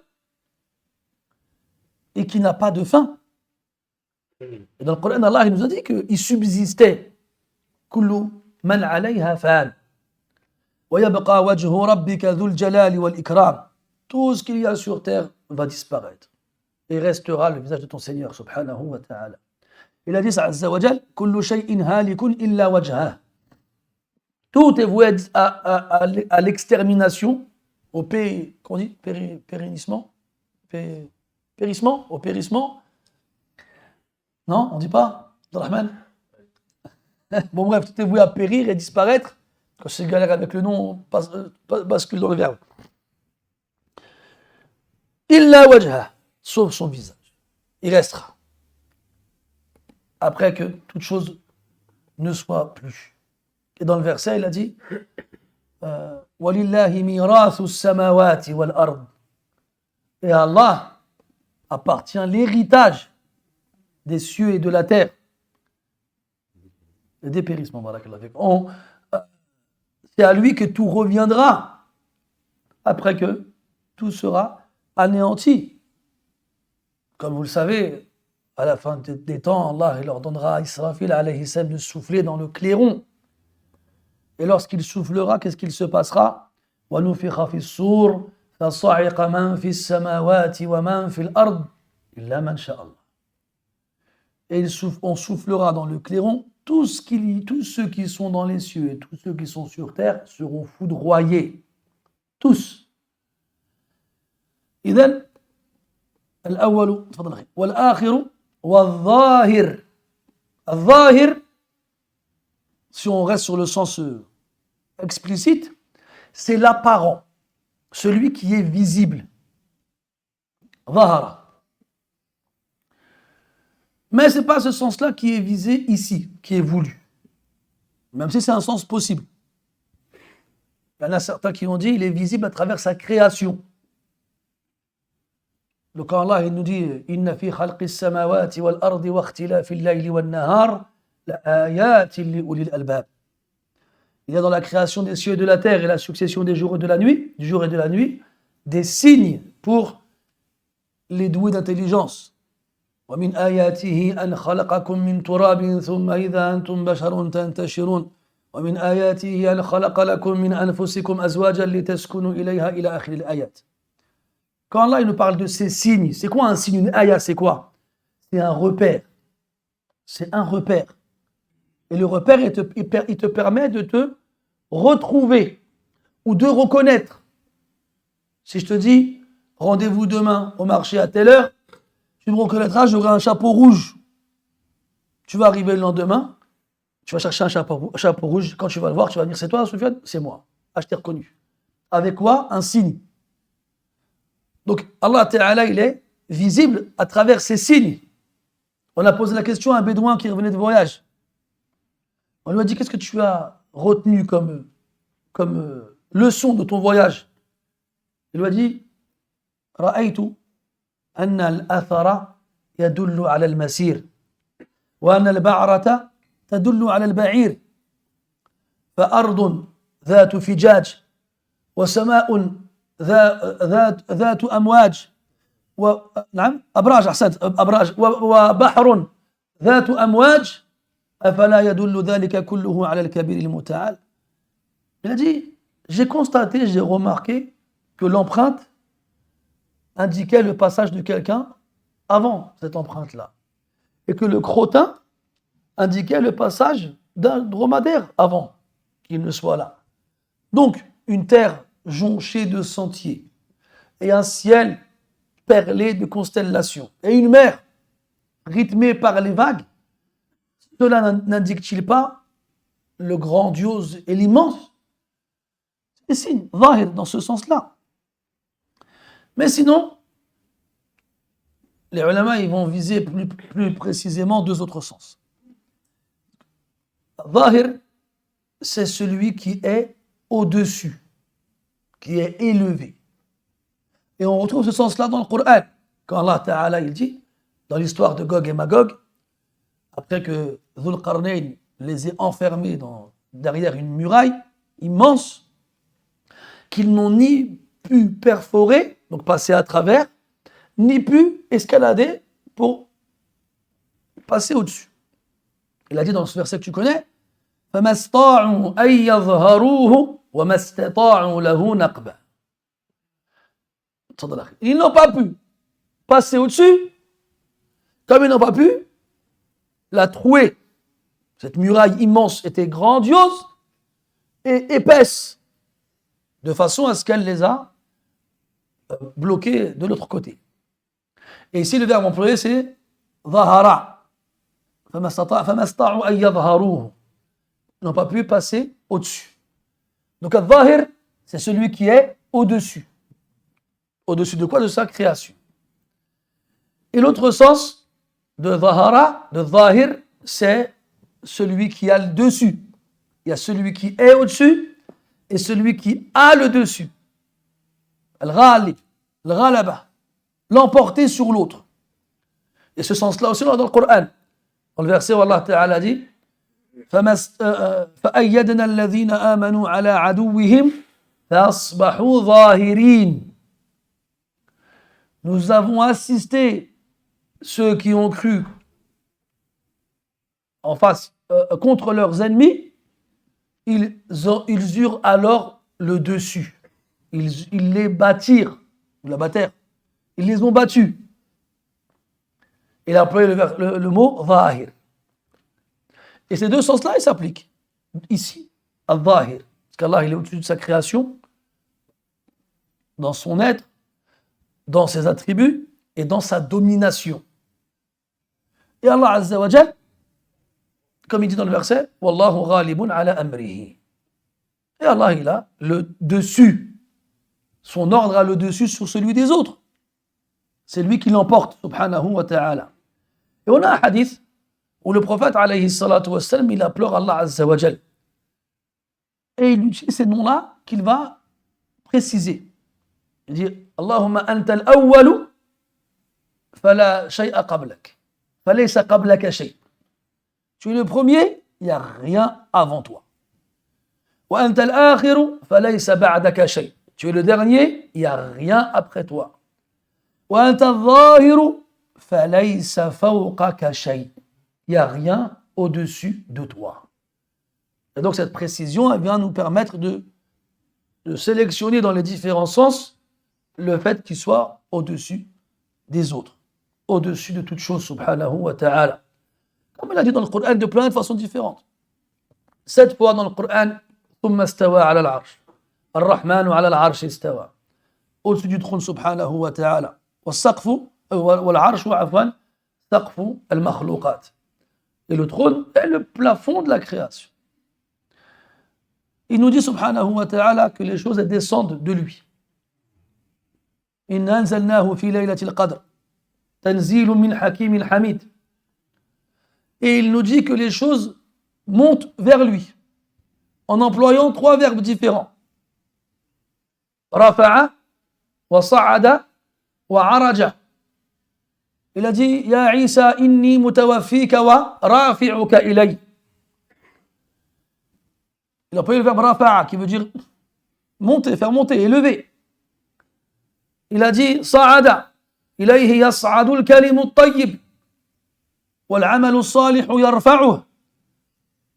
Vers lui les bonnes paroles s'élèvent et il fait monter les bonnes actions. Il a dit Ta'ruju al-malaikatu war-ruhu ilayhi. Les anges s'élèvent auprès de lui. Il a dit, en parlant des anges, يَخَافُونَ رَبَّهُمْ مِنْ فَوْقِهِمْ. Ils craignent leur Seigneur au-dessus d'eux, au-dessus d'eux, qui est au-dessus d'eux. Il a dit, le jour de la résurrection, en parlant des anges qui portent le trône, وَيَحْمِلُ عَرْشَ رَبِّكَ فَوْقَهُمْ يَوْمَئِذٍ ثَمَانِيَةٌ. Et 8 anges, ce jour-là, porteront le trône de leur Seigneur. Et lui au-dessus d'eux, en haut d'eux. Al-Muhim, al-Zahir, يعني الذي هو فوق خلقه سبحانه وتعالى ولا شيء فوقه. Et al-Batin, il a 2 sens aussi. Le premier, c'est celui qui n'est pas visible. invisible aux yeux. On ne peut pas le voir. On dit dans le hadith d'Abu Moussa radiyallahu anhu, il dit subhanahu wa ta'ala, Inna Allah la yanam wa la yanbaghi lahu an yanam, yarfa'u al-qista wa yakhfaduh, yabsutu yadahu bil-layli liyatuba musi'u an-nahar, wa yabsutu yadahu bin-nahari liyatuba musi'u al-layl, hijabuhu an-nur, wa fi riwayatin an-nar, لو كشفه لأحرقت سبحات وجهه ما انتهى إليه بصره من خلقه. Quand il dit sallallahu alayhi wa sallam, Allah ne dort pas et il ne convient pas à ce qu'il dorme. Il élève la balance de la justice et la baisse. Il passe sa main de nuit afin que se repente le pécheur de jour. Et il passe sa main de jour afin que se repente le pécheur de nuit. Son voile qui le sépare de la création et de lumière. Dans une version de feu. S'il le faisait tomber, la lumière de son visage brûlerait instantanément toute chose sur laquelle son regard se pose. C'est-à-dire toute chose. Aucune chose existante dans la création, aussi loin soit-elle, ne pourrait échapper à l'éclat de la lumière d'Allah Azza wa Jal si elle se posait sur nous. Donc on comprend qu'il y a entre nous et lui un voile. Et dans le hadith, les gens du paradis, quand Allah leur demandera de faire un souhait, ils se mettront tous d'accord pour qu'ils se montrent à eux. Arina wajhaka nanzur ilayh, fayukshafu al-hijab wa yatajalla lahum. Il fera tomber le voile et il se montrera à eux.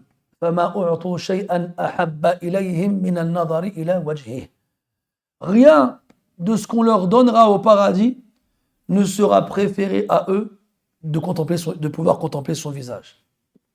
Et quand Moussa fit dunya a demandé à Allah de se montrer à lui, Allah lui a dit Lan tarani, tu ne me verras pas. Walakin inzur ila al-jabal fa in istaqarra makanahu fasawfa tarani. Mais regarde la montagne. Si elle tient en place, alors tu pourras me voir. فلما تجلى للجبل جعله دكا وخر موسى صاعقا. Lorsqu'il s'est manifesté à la montagne, elle a volé en éclats et Moussa est tombé foudroyé. فلما أفاق قال سبحانك تبت إليك وأنا أول المؤمنين. Et quand il a repris ses esprits, il a dit oh Allah, que tu sois sanctifié. Je me repens à toi de t'avoir fait une telle demande et je suis le premier des croyants à croire qu'il ne sera pas vu ici-bas. Dunya faqat. Amma fil akhirah, Allah Ta'ala, il permettra aux croyants de le voir. Wujuhu yawmaidhin nadira ila rabbiha nadira. Ja'alna lillah wa iyyakum mimman yanzuru ila wajhihi al-karim. Idhan, al-batin, c'est celui qui est caché des regards, celui qui n'est pas vu ou visible. On n'a jamais vu Allah fi dunya, personne, ni les anges les plus rapprochés et ni les prophètes qui ont été envoyés. Jamais personne. Et donc, c'est le premier sens. Le second, c'est la proximité. C'est qu'Allah tabaraka wa ta'ala, il est proche de chacun d'entre nous. Et une proximité qui fait que rien de nos actions ou paroles ne lui échappe. Il entend nos paroles, il voit nos agissements et il sait dans quel état nous nous trouvons. Dans le verset وَنَحْنُ أَقْرَبُ إِلَيْهِ مِنْ حَبْلِ الْوَرِيدِ وَنَحْنُ أَقْرَبُ إِلَيْهِ مِنْكُمْ وَلَكِنْ لَا تُبْصِرُونَ. Dans le verset إِنَّ رَبِّي سَمِيعٌ قَرِيبٌ أو قَرِيبٌ مُجِيبٌ. Donc parmi les noms d'Allah Ta'ala, Al-Qarib, le proche, il est proche de nous, plus encore que la veine jugulaire. Dans le hadith, le prophète sallallahu alayhi wa sallam, il a dit aux sahaba qui criaient quand ils imploraient Allah Azza wa Jal, Irba'u ala anfusikum, innakum la tad'una asamma wa la ghaiba, inna alladhi tad'unahu aqrabu ilaykum ila ahadikum min unuqi rahilatihi. Calmez-vous, vous n'implorez ni un sourd ni un absent. Celui que vous implorez est plus proche de l'un d'entre vous que le coup de sa monture. Et bien sûr, quand on parle de proximité, Ici, c'est bi'ilmihi wa sam'ihi wa basarihi. Avec sa science, son ouïe et sa vue, comme on le verra la semaine prochaine, Inch'Allah ta'ala, avec qawluhu wa huwa ma'akum ayna ma kuntum. Puis il finit en disant, dans le hadith tout à l'heure, c'était tout à l'heure, pardon, wa anta al-batinu fala shay'a dunak. Tu es le batin, rien n'est plus proche de toi. Rien. ثم قال وهو بكل شيء عليم. Et il est de toutes choses, sur toutes choses, omniscient. Une science totale et absolue. Et quoi de mieux que le Coran pour définir cette science? Il dit subhanahu wa ta'ala وعنده مفاتح الغيب لا يعلمها إلا هو ويعلم ما في البر والبحر وما تسقط من ورقة إلا يعلمها ولا حبة في ظلمات الأرض ولا رطب ولا يابس إلا في كتاب مبين. Il dit subhanahu wa ta'ala dans ce verset qui fait trembler les cœurs, et auprès de lui les clés de l'invisible. Personne ne les connaît en dehors de lui. Et il sait ce qu'il y a sur la terre et dans la mer. Et il n'y a pas une feuille qui tombe sans qu'il ne le sache. Une feuille qui tombe. Là, on est en automne. On les voit, les rues pleines de feuilles partout, là. Toutes ces feuilles-là, il n'y en a pas une qui quitte sa branche et qui virevolte avant d'arriver au sol, puis qui arrive au sol pour ne plus bouger sans qu'Allah ne le sache, subhanahu wa ta'ala. Et وَمَا تَسْقُطُ مِنْ وَرَقَةٍ إِلَّا يَعْلَمُهَا وَلَا حَبَّةٍ فِي ظُلُمَاتِ الْأَرْضِ. Il n'y a pas une graine dans les ténèbres de la terre. وَلَا رَطْبٍ وَلَا يَابِسٍ. Pas quelque chose de frais ou de sec. إِلَّا فِي كِتَابٍ مُبِينٍ. Sans que tout cela ne soit déjà mentionné dans un livre clair. Est-ce qu'il a dit Luqman à son fils? Ya bunay, innaha in taku mithqala dharra in taku mithqala habatin min khardal fatakun fi sakhratin aw fi as-samawati aw fi al-ard ya'ti biha Allah. Il a dit à son fils: oh mon fils, oh fiston, innaha in taku mithqala habatin min khardal. Quelle que soit la chose, aussi petite et légère soit-elle, même si elle a le poids d'un grain de moutarde, des centièmes de grammes, cette chose-là, aussi petite et légère soit-elle, où qu'elle se trouve, qu'elle soit sur un rocher, ou dans les cieux, ou sur terre, n'importe où, ya'ti biha Allah. Allah, il la ramène. Il ne peut pas lui échapper, il ne peut pas disparaître. Allah, il sait elle est où. Et il la fera venir quand il lui demandera de venir. Et toi, après, tu crois que tu peux échapper à sa science. Wa huwa bi kulli shay'in alim. Une science totale et absolue qui n'a pas été précédée par l'ignorance et qui ne sera pas suivie par l'oubli. Une science qui englobe tout ce qui a existé, tout ce qui existe, tout ce qui existera et tout ce qui existerait si ça existait. Rien, absolument rien n'échappe à sa science, subhanahu wa ta'ala. Allah, il dit alim, il dit alimul ghayb, et il dit allamul ghuyub. Ya'lam, il sait, il t'a informé au sujet de sa science sous toutes les formes possibles, avec les verbes et les noms singuliers au pluriel, pour que tu sois conscient de cela. وللحديث بقية نؤجله إلى الدرس المقبل إن قدر الله البقاء واللقاء. نسأل الله تبارك وتعالى أن يجعلنا ممن يزداد علما ويزداد خشية وممن يزداد عملا صالحا لنيل رضاه. اللهم وفقنا لطاعتك ويسر لنا عبادتك. اللهم اجعلنا من عبادك الصالحين. اللهم اجعل قلوبنا مملوءة بحبك وألسنتنا رطبة بذكرك وأنفسنا مشروحة لدينك. نسألك يا الله أن تعتق رقابنا من النار وأن تجعلنا من أهل الجنة الذين لا خوف عليهم ولا هم يحزنون. سبحانك اللهم وبحمدك نشهد أن لا إله إلا أنت نستغفرك ونتوب إليك. صلى الله على نبينا محمد وعلى آله وصحبه وسلم والحمد لله رب العالمين وبارك الله فيكم.